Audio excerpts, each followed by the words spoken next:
Well, hello everyone and welcome to another very exciting episode here on the MIgardener channel. I know you're gonna love this one today.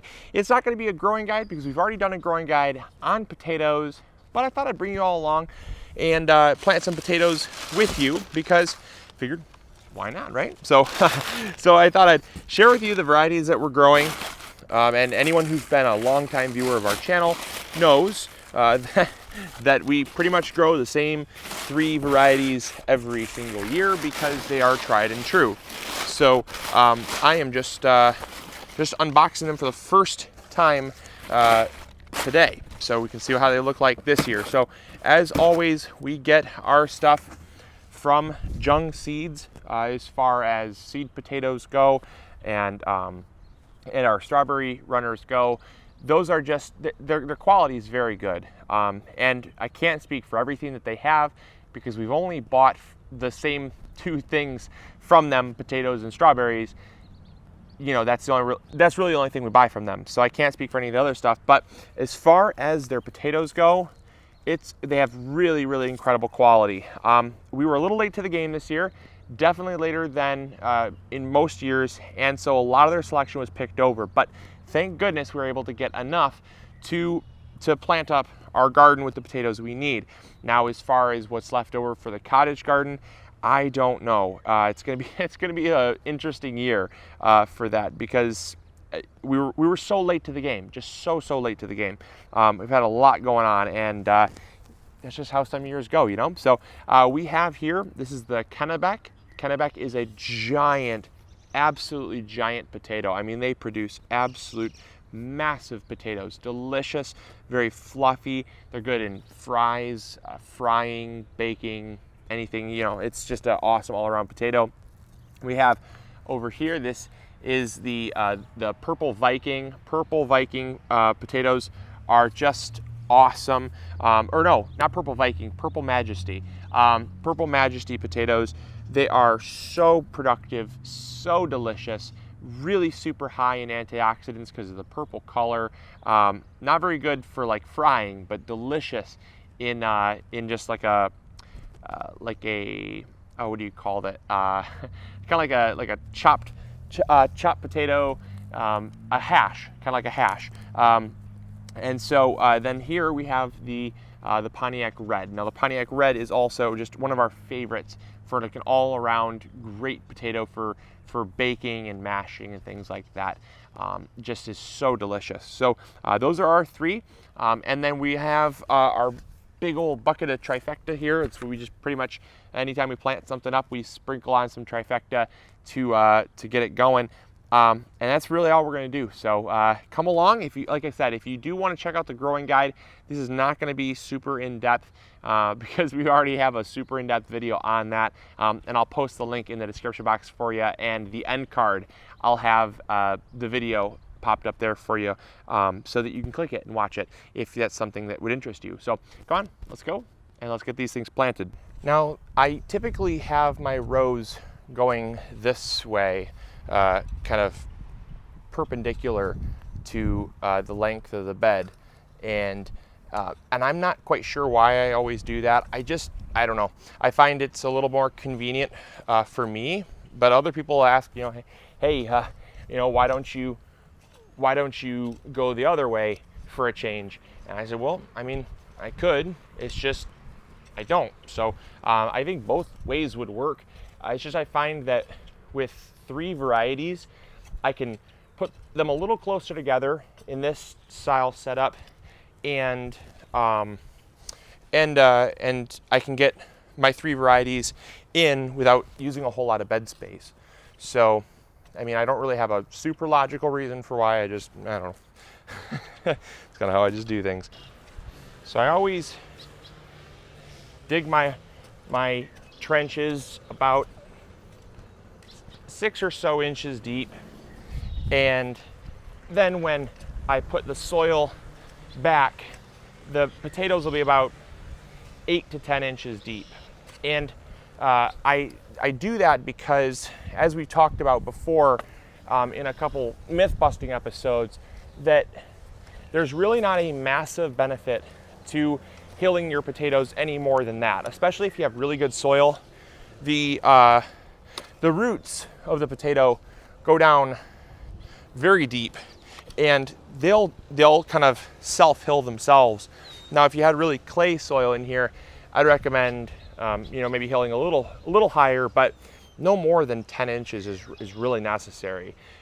So that is what we do, and I'm just gonna sprinkle in some trifecta here. Trifecta is great for potatoes.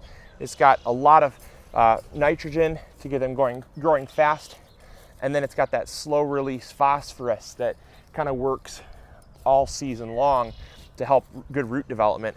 And it's also formulated to be good for the potatoes, because potatoes need acidic soil so they don't form something called scab. So having that acid in the soil, the sulfur, is super important, and trifecta has got a good amount of sulfur to help prevent that scab. Alrighty, so now it comes time to planting the potatoes. So with our potato sets, you can do a process called chitting, and chitting is where you cut the potato in different parts so that you can spread the eyes out more. I personally don't do that when we only have so many to go around. I prefer to have lots of eyes and really kind of pack the eyes in, because if you have one slice with an eye, you're going to get one potato plant, but it really doesn't produce all that much more. And I've seen a lot of different times in which I've planted a whole potato, and I've just right next to it planted a slice of a potato just to kind of see how much it produces, and the production is not inhibited when you have multiple eyes. It basically produces the same amount per plant. So if you're trying to stretch your potatoes, it's a good option. But my whole theory is, why stretch your potatoes when you can get the exact same amount, for just planting the whole kit and caboodle right there. So it's just, again, personal preference. If you have a whole bed that you have to plant out, sure, stretch your potatoes out.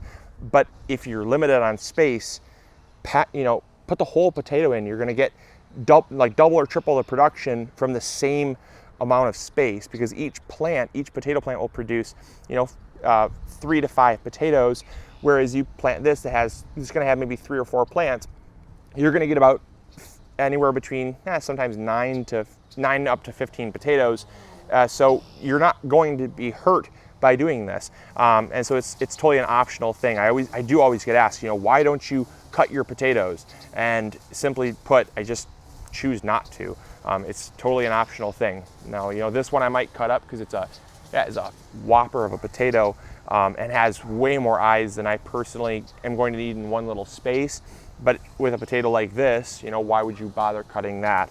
Even a potato like this, why would you bother cutting that? It's only got three, maybe 4 sprouting points here. So it's just going to be a waste of my space to cut them up. So this would be like the exception, really. So, and you rarely get potatoes like this. They'll generally not include these, because you don't get a whole lot of sprouts for the weight that you pay. So I see one more in here too. These are honking big potatoes, and I'll probably let them know that, because when you buy 3 pounds of potatoes and 2 of these potatoes weigh, 2 of these potatoes weigh about 1 pound themselves, you don't get much. They don't really go very far in the bed. So I will probably end up chitting these 2 and then planting the rest whole.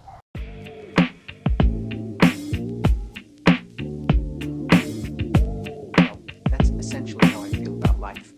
Full of loneliness and misery and suffering and unhappiness, and it's all over much too quickly. The question is, have I learned anything about life?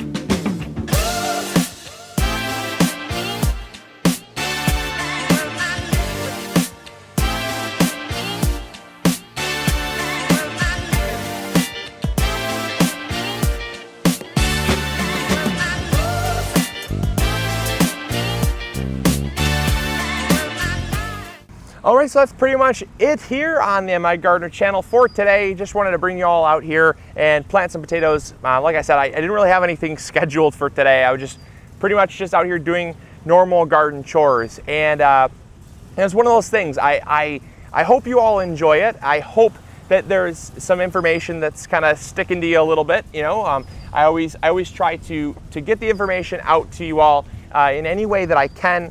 And so sometimes when I just come out here and kind of do my normal thing, I'm kind of in my own zone, and I bring the camera along, and I do hope that you pull some information from it, because that's why we're here, you know, mostly for information and somewhat for entertainment.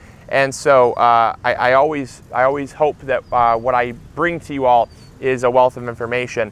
And also another thing that would really help is let me know in the comments box below if you feel that I missed something or would like me to touch on something. You know, we're going daily. We've been going daily now for 3 weeks straight, and I absolutely love it. It's such a great idea that Cindy and I have come up with to go daily.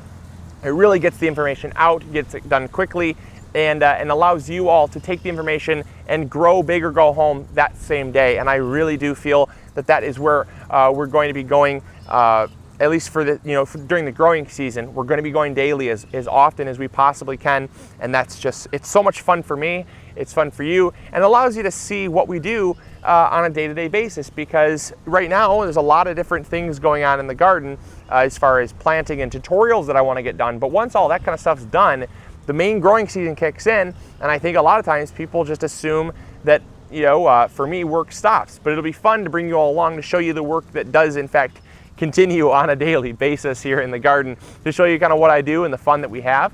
And that'll be fun, kind of some vlog style episodes as well. And who knows what'll happen. We'll definitely have some more tutorials as well coming up. But yeah, it's gonna be fun. I'm really excited. So let me know some stuff that you'd like to see in the comments box. And also, please do throw up a thumbs up. The like button is there for a reason. It tells me that you liked something in this episode. It could be anything. And then the comment section tells me what you liked. So make sure that you do in fact help me out, because you know, we do this for free for you guys so that you all can learn how to grow big or go home, and we want the information to go out to more people. You know, I love the fact that you're watching. It's so meaningful to know that you're watching these episodes, but it's even more meaningful to know that you're helping these videos go out to more people when you comment and hit a like, and it really truly does help. And so for people that are non-creators, it's something that a lot of times people aren't even aware of, and that's why for creators like myself, we say, you know, throw a like up there, throw a comment up. It really does help me out. So if you could, that would be great. And as always, this is Luke from the MIgardener channel, hoping you all are having a great day, hoping you all are remembering to grow big or go home, and also go enjoy the sunshine. I cannot stress this enough. It is magnificent to get out in the sun. And so I will catch you all later on the next episode. We'll see you later. Grow big or go home. Bye, guys.